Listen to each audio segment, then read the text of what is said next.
Do you remember the moment you realized that the world had changed? Let me tell you a quick little story that has nothing and everything to do with the future of our world and how you fit into it. In 1917, the United States faced a huge problem. They were working hard to compete in the industrialized economy, and there was a shortage. Not a shortage of oil or coal or other natural resources, a shortage of people, specifically obedient factory workers. The solution to this economic dilemma? It was an experiment of sorts. It hadn't been done before, until someone thought of it. Mandatory public school.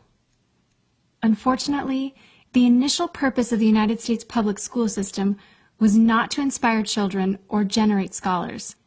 And it wasn't created for dreamers, people who color outside the lines, break the rules, and challenge the status quo. The public school system of the early 1900s was invented to create a nation full of adults who would obediently do their jobs in the factory assembly lines. Teaching kids to sit in straight rows and scheduling the entire day with the ringing of bells wasn't by chance. Punishing those who didn't conform was purposeful. These were the skills they would need to join the labor force. Intentional or not, this early method of turning dreamers into workers was an investment in the nation's economic future. And it worked. This then led to several generations of productive, fully employed workers. But it isn't working anymore. Why? Our economy has changed. We don't live in an industrialized economy anymore. We live in a connected economy. Right now, there are more users on Facebook than there were people on the planet 200 years ago.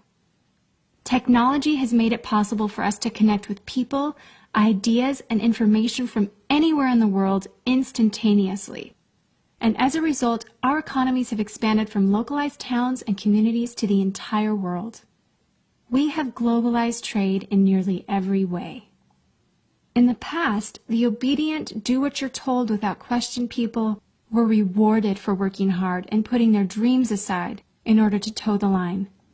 They were given well-paying jobs that led to long-term careers. They were guaranteed pensions, benefits, and the promise that they would always be taken care of. And they were. But that promise is gone for most of us today. Even if you have a white-collar job, the majority of white-collar workers are still working in a factory. Instead of operating a sewing machine or welding a widget, they now push pencils, type on keyboards, or process paperwork. It's still factory work because the entire focus of the day is spent on increasing productivity, which leaves little room for creativity, spontaneity, or individuality. The educated, hard-working masses are still doing what they're told, but they're no longer getting what they deserve. Even if you do everything you are told to do today, graduate from high school, go to college, get a degree, work hard in whatever job you can find, if you're lucky enough to find one, you're not guaranteed anything. Companies are being forced to change or die right now. Layoffs happen much more often than job openings appear, and the highest paying jobs are disappearing or heading overseas at an alarming rate. If you have a job where your boss tells you exactly what to do, he or she will always find someone cheaper than you to do it. Did you know that the average length of a job today is about 4.5 years? Contrast that to the 1960s when it was 40 years. The connected economy rewards a different group of people. It rewards the people who see things differently, who don't conform, people who have ideas that no one else has, people who are willing to work hard but know that the old way of doing things is broken. The connected economy rewards you not for being a cog in the wheel of life, but for standing up and reaching out. The connected economy rewards the connectors.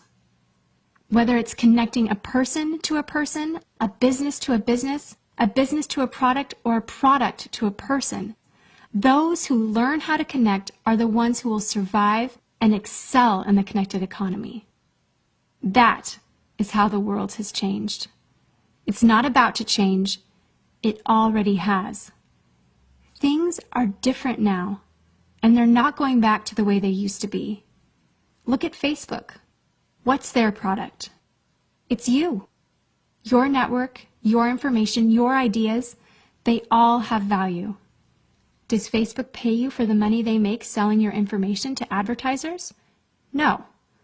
But we still use it because we have an innate desire to connect with people. In fact, neuroscientists have found that we are actually hardwired to connect with each other.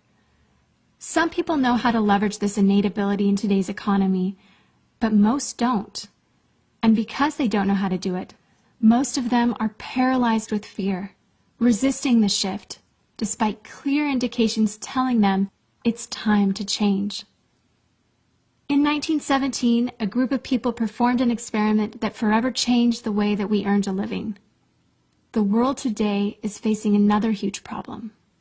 We're facing a shortage of our own. Not a shortage of factory workers or consumers. The world has enough of those. We have a shortage today of dreamers and connectors. And so, we're holding our own little experiment. And you happen to be the subject of it.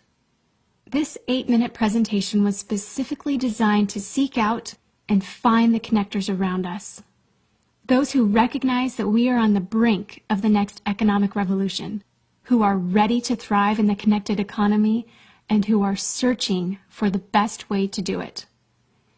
The internet and technology are rapidly changing the way that we do everything today, including how we make a living. It's not too late to embrace the change and find a way to make yourself relevant and profitable in our brave new world. And that's why we've invited you here today. We've created something that rewards you for connecting.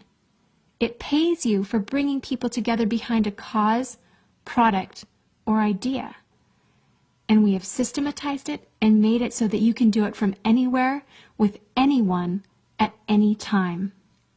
If you are passionate about helping people, if you are passionate about changing lives, if you want to position yourself to be a capitalizing force within the connected revolution instead of just a bystander, let's start now. Do you remember the moment you realized that the world had changed? How about the moment you realized you could change with it? Are you ready for the details?